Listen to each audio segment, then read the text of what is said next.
All right, students. All right, students.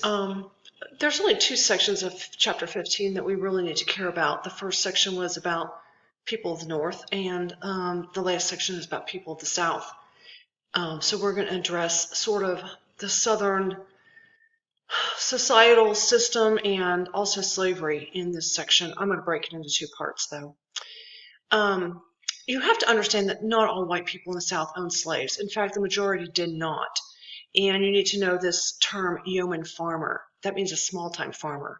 And these small-time farmers lived mostly in the upper South, which would be Kentucky, Tennessee, and Virginia, or in hilly areas of the Deep South up against the Appalachian Mountains. Now, there were slave-owning families in Virginia, especially towards what you call the plateau section of Virginia out near towards the coastal areas that had been, tobacco farming areas from the beginning. So they did have slaves there, and they were plantation owning people. But a lot of the smaller farmers had no slaves, or if they did, they had one or two slaves, and they actually worked in the fields alongside them, as did their wives and their children. All right, the yeoman people, the yeoman farmers, grew crops to use themselves and trade with local merchants. And again, they don't own slaves, very many of them, because they can't afford them. They can't afford to buy them, and they can't afford to keep them, because if they have a bad year, they can't afford to feed them or house them. Another group at the very, very bottom of the socioeconomic ladder for the South were the tenant farmers. And these people actually rented land from other people. They couldn't even put money together to buy their own land. And they really, really were the poorest of the poor. And really the rest of the people in the South really, really looked down their noses at these folks. And there wasn't a whole lot of chance for them to work out of that level of poverty. The South was not like the North. There was not a whole lot of chance of bettering yourself to get out of where you were. The cards were pretty much stacked against that. All right, now, in your book, it makes mention of the fact that there were free African Americans who owned slaves. I want to tell you that that percentage is so small, I'm not sure why we even mention it. African Americans would be very unlikely to own other African Americans because they would all understand how abhorrent slavery is. Mostly what happened was if African Americans could get to freedom and they could earn a living of some sort in a free situation, they would return to buy the freedom of their family members. That's not the same as owning other African Americans. Okay, let's talk about the plantation owners. So the very, very tiny percentage of the very wealthy lived in places like you see in this picture. These plantations cover several thousand acres, and they're almost all invested in a cash crop, either tobacco or cotton, sugarcane or rice. As you see, the second bullet point, by 1860, right up against the Civil War, only 4% of the population hold 20 or more slaves. So, and 20 isn't even that many. So it's a very few people own most of the slaves. And I mean by the hundreds of thousands and millions. So it's a bad situation. Now, earning a profit's the most important thing to these people. So the thing I want you to think about with slavery is, as bad as it was, as terrible as it was, the familiar movie scenario where the plantation owner is continually beating up on the slave constantly, I don't think that was the norm, because you couldn't get any work out of a person that you're beating up on constantly. I'm sure if the slave tried to escape or something like that, there was going to be retribution on that person, obviously, and it was going to be terrible.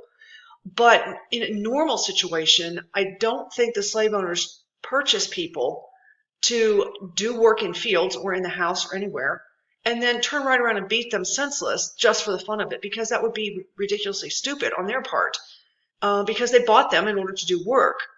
So plantations have a fixed cost, and that's what they depend on.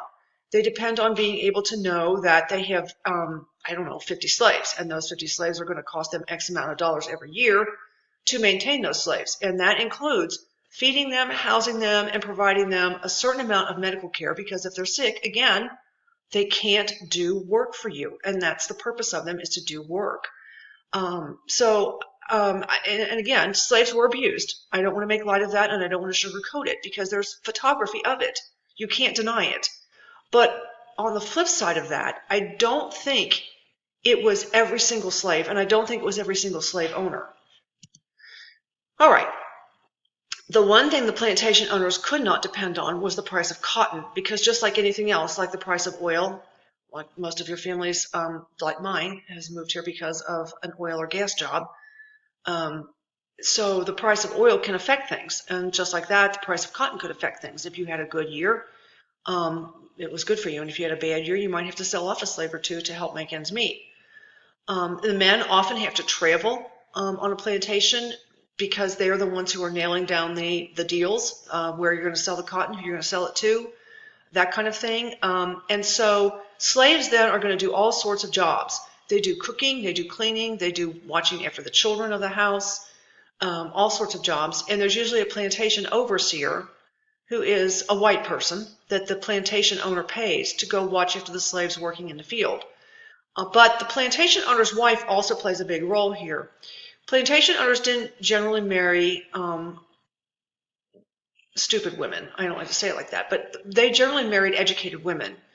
Now, Southern women were not maybe sent away to like 5 years of college, but they were educated enough and smart enough to be able to run a plantation with the help of an overseer while their husband was gone, because this would be part of the role of the wife of someone of that stature. You would have to have that kind of person as a helpmate when you're gone. That would just be part of the job. All right. The lives of enslaved people. Like I said, you can't make this good. There's nothing good. Their lives were terrible because they weren't free. The bare minimum of shelter, the bare minimum of food and clothing is what they get. There's always a chance of abuse. And the second bullet point, I can tell you as a parent, is the worst part, because the plantation owner only needs a certain amount of slaves on a plantation, and there's no point in him keeping people he doesn't need. So if you are a family, for instance, pretend you're a husband and wife and you're slaves, and you have children. As those children grow up, you know from the moment they're born that they're likely to be sold away from you. If it's a good situation, at some point the slave owner will decide, the plantation owner will decide that, well, I need extra hands and I'll just keep these children of the slaves here because I need them. Or, not quite so good, but still okay, would be I can sell them to a nearby plantation or a nearby farm so that my children wouldn't be so far away from me. But it was not unusual at all for children to be like junior high age children, so they can actually do some work in the field. And then they're sold far, far away from their families, and they're never seen again, ever.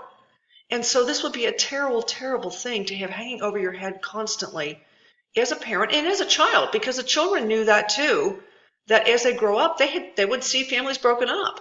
And so that would be an awful thing to have hanging over your head constantly. But in spite of that, the slaves managed to hold families together, because, and it could happen the other way. I failed to mention that, okay, so pretend the mom and the dad are hands in a field, but now they're getting a little bit up in years, so they're not useful in a field anymore, but the plantation owner doesn't need them for that. He can sell them maybe to someone in a city who could use them working around a house in a city, like tending a city garden or cooking in a city kitchen. He can sell them into a city, and now the children are left with their parents gone, and they may be junior high age. Then you have extended family that steps in. The families tend to create a culture that becomes part of uniquely American things. And I have a frame here that I want to show you. It's this. Everything we know as rock and roll that really is given to us as American music. That is one thing that's attributed to the United States is, okay, it was founded here in the United States. Rock and roll came here, all right? And it came here through African Americans. So even that isn't really ours, because even that really came from Africa. because it came to us through spirituals that the African American slaves were singing, and that turned into jazz, which turned into blues. You see B.B. King down there with his guitar.